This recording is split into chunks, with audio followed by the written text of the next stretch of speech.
अस्सलाम वालेकुम।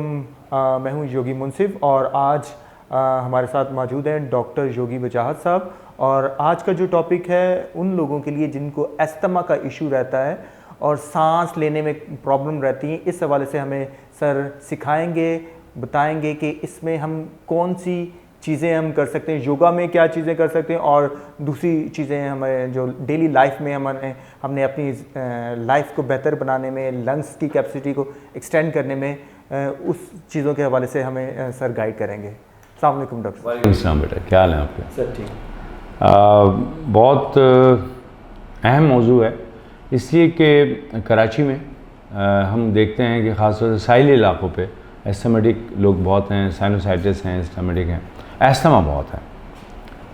एस्थमा या दमा जिसको हम आमतौर पे कहते हैं दम के साथ दमा जाता है, ऐसा नहीं है।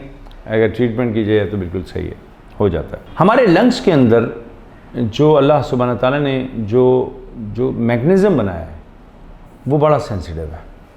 ये वजह कि अगर ज़रा सा भी कोई डस्ट या कोई इन्फेक्शन जाए तो हम खांसते हैं और फिर अपने आप को लंग्स को क्लीन करते हैं। जब ऐसा होने का अमल बिला वजह और बार बार भी होने लगे तो सेंसिटिविटी बढ़ जाती है। देखें, एलर्जी, और मैं एक बड़ी यूनिक बात है जो कि मेरे तजर्बे में आई, वो लोग जिनको कभी एलर्जी हुई हो और उन्होंने एलर्जी की दवाएं खाई हों और उसको कंप्रेस करने की कोशिश की, उनको भी आखिर में जाकर फिर दमा के अमराज होते हैं। लेकिन जिस दमा की हम बात कर रहे हैं वो तो जब हो जाए तो डॉक्टर से कंसल्ट करना है, उसका प्रॉपर एक ट्रीटमेंट है। ऐसा नहीं कि सिर्फ कोई चंद आसन या कोई योगिक पोज कर लिए, थोड़ी सी भ्रस्त्रिका ब्रीदिंग कर ली तो जनाब हमने कहा जी बिल्कुल सही हो गया, ये मावनत करेगा। लेकिन इसमें आपको डॉक्टर को कंसल्ट करना है, उसके बगैर काम नहीं चलेगा। योगा में कुछ ऐसे पोज हैं और ब्रीदिंग हैं जो कि एस्थमेटिक पेशेंट को बड़ी मदद करता है। मसलन कैमल पोज जो है वो एस्थमा के पेशेंट के लिए गिफ्ट माना जाता है, ठीक है।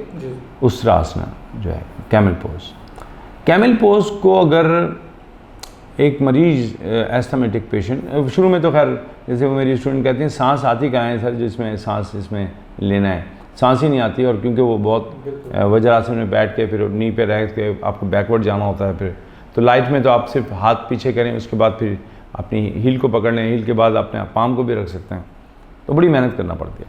उसमें चेस्ट को पुश करना पड़ता है। अगर कोई मरीज इसकी आदत बना ले या कोई शख्स वैसी आदत बना ले तो उसके लंग्स अच्छे रहेंगे। और इसको दिन में अगर आप कर रहे हैं 3 मरतबा करें और हर मरतबा अगर आपको 3-3 के सेट के साथ कर लें, जिसको आप आराम से 25-30 काउंट 50 काउंट तक भी ले जा सकते हैं।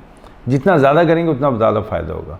देखिए, इसमें एक जब हम एक्सपेंड करते हैं ना चेस्ट को, तो आपके लंग्स की कैपेसिटी बढ़ती है ज़्यादा इनहेल की। हमने ये दबा दी है, इसके बाद इसमें एलर्जी, इसके बाद और ज़्यादा मामलात, हमने कसीफ मादे हमने डाल दिए इसमें। फिर हमारे फ़ज़ा के अंदर डस्ट है, जैसे आजकल आपने देखा कि फ़ज़ा में थोड़ी सी डस्ट उड़ रही है। ये सारी चीज़ें सेंसिटिव लोगों को, एस्थमेटिक पेशेंट को तो बहुत ही नुकसान करेंगी। और अगर पेशेंट जो है वो इस्लामाबाद की तरफ है तो पोलराइजेशन तो वहाँ मार देती है, बिल्कुल नुकसान करती है। बिल्कुल जी। गर्म पानी का इस्तेमाल, जिसको हम काढ़ा कहते हैं या जुशांदा कहा जाता है, मुख्तलिफ जड़ी बूटियों से बनता है, उसका इस्तेमाल बहुत इम्पॉर्टेंट है इसमें। योगा में भस्त्रिका एक प्राण है जो लंग्स को साफ करते हैं। भस्त्रिका प्राण, ठीक है। एक तो होती है भरमारी है, तो उसमें तो आप स्ट्रेस मैनेजमेंट का, भस्त्रिका जो है ज़ोर से साफ करना, प्रेशर से, वो लंग्स की ब्रीदिंग है। ठीक, ये कमाल की ब्रीदिंग है। शुरू में जो एस्थमेटिक पेशेंट है वो नहीं करेगा, तो बेहतर अगर छोटा बच्चा है तो उसको आप कैमल पोज से शुरू करें।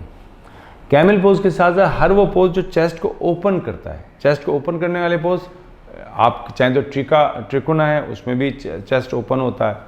अगर आप इसके अलावा जो बैकवर्ड जा रहे हैं, अगर आप हाथ खुले रख के चंद्रासन कर रहे हैं, एक तो हम लॉक करके करते हैं और एक खुले होके जाते हैं, तो उसमें चेस्ट। लेकिन जो सिंपल है, जैसे अक्सर लोगों आपने देखा एक्सरसाइज वाले अपने चेस्ट को ओपन करने के लिए ये एक्सरसाइज करते हैं, ये एक्सरसाइज करानी चाहिए ताकि ज़्यादा से ज़्यादा बेहतर हो। इसी तरह फिश पोज बहुत फ़ायदेमंद है, उसमें भी चेस्ट ओपन होता है, ठीक है, बड़ा कमाल का पोज है। तो गिफ्ट जो है वो तो जो कैमल पोज है, लेकिन फिर इसमें सपोर्टिंग पोज जो है फिश पोज भी आएगा, भस्त्रिका इसमें एज ए ब्रीदिंग आएगी, गर्म पानी और गर्म पानी के साथ साथ जुशांदा भरपूर लेना ताकि वो ट्रैक साफ रहे, हमें एलर्जी ना हो। एंटी एलर्जी आपको एलिमेंट लेनी है। इसके साथ साथ हमें अपने लिबास को देखना है कि डायरेक्टली हमारी चेस्ट पे हवा ना लगे, सर्दी ना लगे, ठीक है, वो भी नुकसान करे। मैं आपको एक बड़े अजीब बात बताता हूँ कि जब मैं मलेशिया में होता हूँ, हमारा काम है तो हम वहाँ पे भी जाते हैं, तो मैंने देखा कि वहाँ पे जो लोग बरसाती पहनते हैं उल्टी पहनते थे, यानी वो यहाँ से हाथ डालते हैं, यूँ डालते हैं और वो आगे होती है।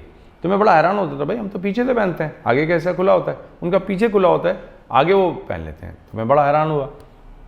मैंने कहा कि भाई ये मोटरसाइकिल वाले हर वक्त ये उल्टी बरसाती पहन के क्यों घूम रहे हैं, वास्केट क्यों इस तरह पहन रहे हैं, जैकेट।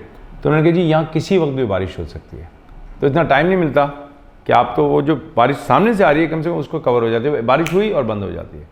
तो बाद और अजीब बात है कि रास्ते में वहाँ पे ना मोटरसाइकिल वालों के लिए स्टैंड और कवर बने हुए हैं कि आप रुक सकें, इस तरह तेज़ बारिश होती है। तो मैंने कहा ये तो कोई मतलब नहीं, बारिश हुई तो ज़रा रुक के, कहने नहीं, अगर आपका सीना गीला हो गया, अब आप मोटरसाइकिल चला रहे हैं तो ठंडा तो होना है जी।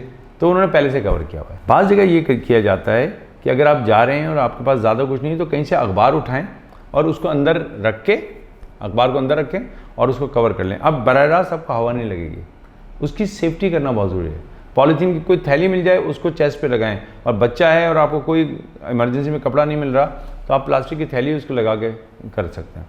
तो ये बहुत लाइट सी एक्सरसाइज है, इसको अगर आप करें तो इंशाल्लाह फ़ायदा होगा। Thank you so much sir, आपका बहुत शुक्रिया